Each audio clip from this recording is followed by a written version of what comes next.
Hello everyone, स्वागत है आपका एक बार फिर से परफेक्ट क्लासेस पर। आज की इस वीडियो के अंदर हम जिस विषय के ऊपर बात करने जा रहे हैं वो विषय हिस्ट्री से संबंधित है और बड़ा ही इंटरेस्टिंग एक टॉपिक है जिसको लेकर बहुत बार कॉम्पिटिटिव एग्जाम के अंदर सवाल पूछे जाते हैं। तो आज का जो हमारा विषय है वो हमारा विषय है जजिया कर।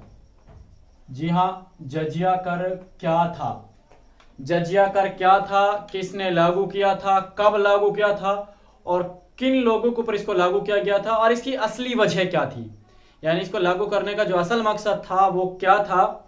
तो आइए शुरू करते हैं वीडियो को बिना किसी स्किप के आप अंत तक देखें और लास्ट में आप जानेंगे कि इसको क्यों लागू किया गया था। तो जो जजिया कर था, जजिया कर की जो शुरुआत थी सर्वप्रथम भारत के अंदर इस कर की शुरुआत 712 में हुई थी। जी हाँ, जजिया कर की शुरुआत पहली बार भारत के अंदर 712 में हुई थी। तो क्या हुआ था 712 और 711। 711 ईस्वी में जो मोहम्मद बिन कासिम था, मोहम्मद बिन कासिम, अब मोहम्मद बिन जो कासिम था एक मुस्लिम शासक था। तो मोहम्मद बिन कासिम से पहले मुसलमानों ने लगभग भारत के ऊपर 15 बार आक्रमण किया था और जो आखिरी जो आक्रमण था वो मोहम्मद बिन कासिम का 711 में था।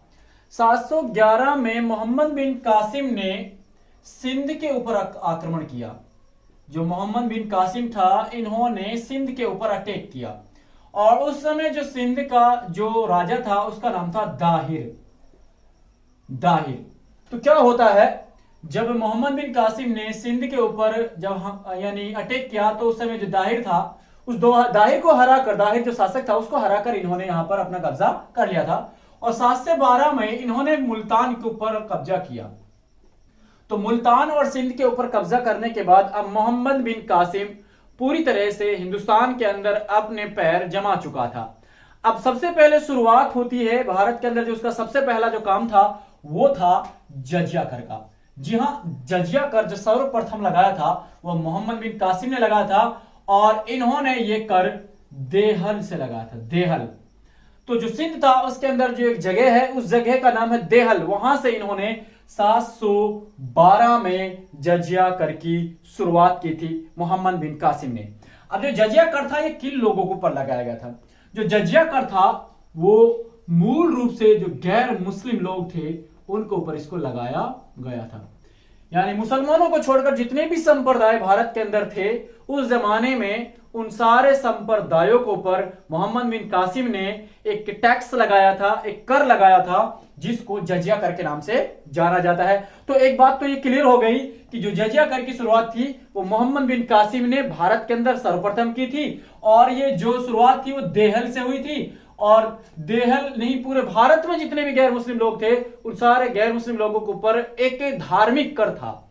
यानी इसके अंदर क्या था, मोहम्मद बिन कासिम का ये जो इंटेंट था वो ये था कि जितने भी गैर मुस्लिम लोग होंगे वो मुसलमानों को टैक्स देंगे और टैक्स का नाम होगा जजिया कर। तो उसके बाद तो जो मोहम्मद बिन कासिम था उन्होंने जितने भी समुदाय थे सभी से लिया, सिर्फ एक समुदाय को छोड़कर, यानी वो समुदाय था ब्राह्मण। यानी जो मोहम्मद बिन कासिम था वो ब्राह्मणों से इस कर को नहीं लेते थे, बाकी जितनी भी जातियां थी उन सारी जातियों से इस कर को लिया जाता था अकॉर्डिंग टू देयर प्रॉपर्टी, उनकी आय के हिसाब से, उनकी संपत्ति के हिसाब से, जितना भी कुछ वो काम करते थे उस काम के हिसाब से उनको तय कर दिया जाता था और उस तय हुए कर को जब लेते थे तो उसी को जजिया कर कहा जाता था। अब उसके बाद जब दोबारा से दिल्ली सल्तनत की शुरुआत हुई, मोहम्मद बिन कासिम के जाने के बाद दिल्ली सल्तनत की जब यहां पर शुरुआत हुई तो दिल्ली सल्तनत का जो राजा था जिसका नाम था फिरोज तुगलक। अब फिरोज तुगलक ने भी इस जजिया कर को भारत के अंदर लगातार जारी रखा। जो फिरोज तुगलक था कौन था? दिल्ली सल्तनत का राजा था। तो फिरोज तुगलक ने भी इस कर को भारत में कंटिन्यू रखा, इस जजिया कर को वो भी गैर मुस्लिमों से लगातार लेते रहे। लेकिन उन्होंने क्या किया, अब ब्राह्मणों से भी कर को लेना शुरू कर दिया। जो ब्राह्मण वर्ग के लोग थे उनसे भी उस कर को लेना शुरू कर दिया। मोहम्मद बिन कासिम ने तो ब्राह्मणों से नहीं लिया था, लेकिन यहां पर जो फिरोज शाह तुगलक थे उन्होंने कहा कि भाई मैं तो ब्राह्मणों से भी कर लूंगा, तो उन्होंने ब्राह्मणों से भी इस कर को नहीं छोड़ा। तो उसके बाद ब्राह्मण लोगों ने दिल्ली के ऊपर बहुत ज्यादा प्रदर्शन किया, विरोध प्रदर्शन किए, आक्रमण किया, बहुत सारे उन्होंने षड्यंत्र रचे फिरोज तुगलक के साथ, लेकिन फिरोज तुगलक ने एक भी नहीं मानी और लगातार इसने इस कर को जारी रखा। देन उसके बाद नंबर किसका आया? उसके बाद भारत के अंदर मुगल राजा आया जिसका नाम था अकबर। अब जो अकबर था वो बहुत शातिर था, बड़ा अकलमंद एक राजा था। तो उन्होंने क्या किया, 1564 में इस कर को खत्म कर दिया।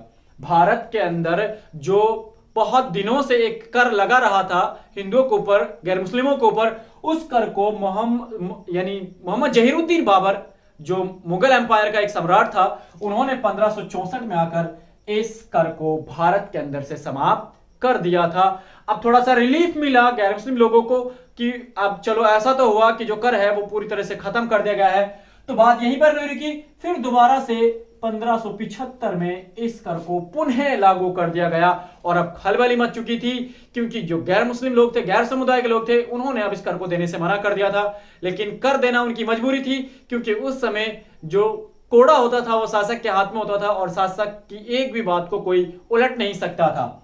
तो उसके बाद क्या हुआ, फिर 1679 में इस कर को पुनः फिर लागू किया गया भारत के अंदर, और इस समय लागू करने वाले जो व्यक्ति थे उसका नाम था औरंगजेब। औरंगजेब ने इसको लगातार जारी रखा। तो चाहे सिकंदर हो, चाहे सिकंदर वंश का हो, चाहे शेरशाह सूरी हो, चाहे लोधी वंश का हो, चाहे फिरोज शाह तुगलक हो, चाहे मुगल एम्पायर हो, चाहे मोहम्मद बिन कासिम हो, जितने भी एक एक करके मुस्लिम शासक यहां पर आए थे, उन सारे मुस्लिम शासकों ने गैर मुस्लिम लोगों से एक कर लिया था जिस कर को जजिया कर के नाम से जाना जाता है। यह एक तरह का धार्मिक कर भी था जिसको धर्म के नाम पर लिया जाता था। तो ऐसा माना जाता है कि इसको धर्म के नाम पर लिया जाता था। तो यह था जजिया कर। इस जजिया कर की शुरुआत करने वाला जो पहला व्यक्ति था वो मोहम्मद बिन कासिम था। उसके बाद फिरोज शाह तुगलक, उसके बाद लोधी वंश के शासक, सूरी वंश के शासक, उसके बाद औरंगजेब, अकबर के बाद और बहुत सारे शासक थे जिन्होंने कंटिन्यू जजिया कर को भारत के अंदर लागू रखा था। यानी जजिया कर को देना गैर मुस्लिमों के लिए बेहद जरूरी और बिल्कुल मान्य होता था, वैलिड था, उनको देना ही पड़ता था। तो उम्मीद है कि आपको इस जजिया कर के बारे में जो इंफॉर्मेशन है वो मिल गई होगी कि जजिया कर सर्वप्रथम किसने लागू किया, क्यों लागू किया गया, इसका पर्पज क्या था, इसका उद्देश्य क्या था और किस राजा ने इसको बंद किया, फिर किस राजा ने पुनः इसको लागू किया। तो दोस्तों ये जो जजिया कर था ये गैर मुस्लिमों पर लागू किया गया जाने वाला पहला एक कर था जिसको जजिया कर के नाम से जाना जाता है। होप आपको ये वीडियो जरूर पसंद आया होगा और आपको जो कंटेंट है जरूर समझ में आया होगा कि जजिया कर था क्या और इसको क्यों लागू किया गया था। Thank you so much.